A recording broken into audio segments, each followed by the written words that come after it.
Welcome to September, even if it still feels like summer.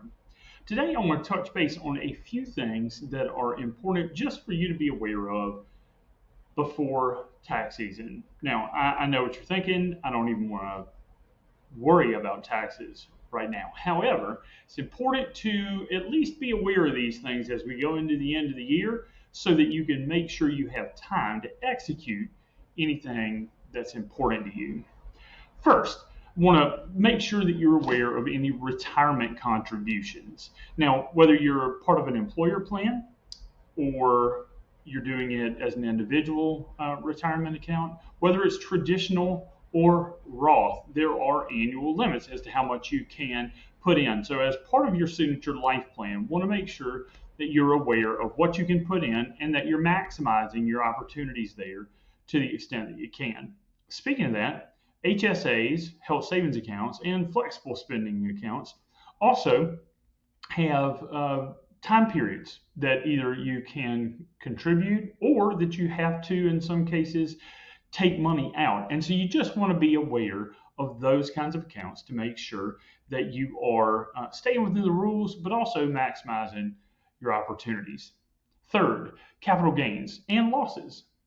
You want to make sure that you are aware of. Now, if we manage your portfolio on a discretionary basis, our investment committee does, then we take into consideration anything that we know about. Because in addition to capital gains and losses, we also want to be mindful of tax loss harvesting. And that's if you have a gain in something, whether it's real estate, an investment of any kind, part of your portfolio. If you have a gain and you have an unrealized loss, means something that has declined in value, but you haven't sold it yet, we can actually do what they call tax loss harvesting and take that loss to offset the gain to try to minimize the amount of taxes you might owe. Again, if we're managing your investments on a discretionary basis, we try to negate any of that as much as possible.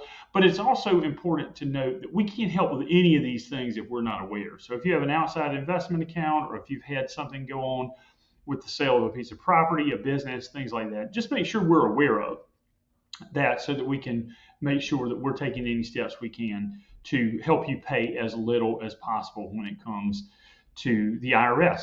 Now, next is required minimum distributions. So if you are above a certain age, and I say that because that age has changed a couple of times from 70 and a half to 72 to now 73 in some cases, you want to make sure if you're required to take a minimum distribution that you do that by the end of the year, because the excise penalty or tax on top of that, the penalty is pretty steep. So we want to make sure that we're not subjecting you to that. Now, if we're talking about retirement accounts that are held here at Signature, don't worry. If you don't know, you're welcome to call us, but don't worry, we'll make sure that we touch base with you by the end of the year because we don't want anybody having a required minimum distribution that doesn't get sent out. And again, that's one of those, you don't want to wait until the last minute.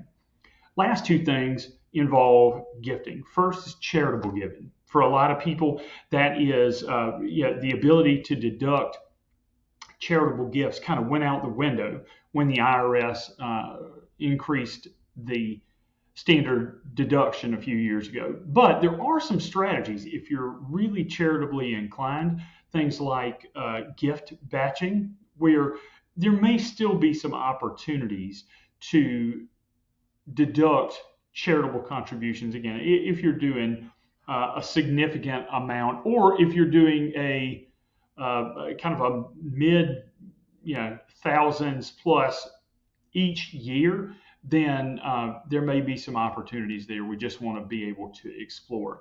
And then finally is estate planning and gifting. And so it's never a bad time. We typically try to look at estate planning documents in the first part of the year. So not something that we feel an extreme rush on there, but it's never a bad time to make sure that your wishes and your documents line up. But equally important, as a part of a lot of people's estate plan, they do annual gifts to kids, grandkids, other folks. And those are reset. The amount that you can give is reset each calendar year. So you just want to be mindful of that as we get towards the end of the year. Now, we'll touch base on a lot of these strategies um, in our next strategy meeting, but also wanted you to be aware of these in part because it may well be that David, Thomas, or Carson reaches out for a copy in advance of our next strategy meeting, a copy of your 2022 tax returns, and these are some of the things that we'll be looking at. So I look forward to being back in October. Hopefully your football team I would say, is doing great by then, but that's mostly because how I feel about my Tigers. I hope that we're doing great by then. But I'll be back soon. If you need anything in the meantime, don't hesitate to call. And if we can, of course, be a resource for any friend, family, colleagues, or coworkers of yours, we are here to help. See you soon.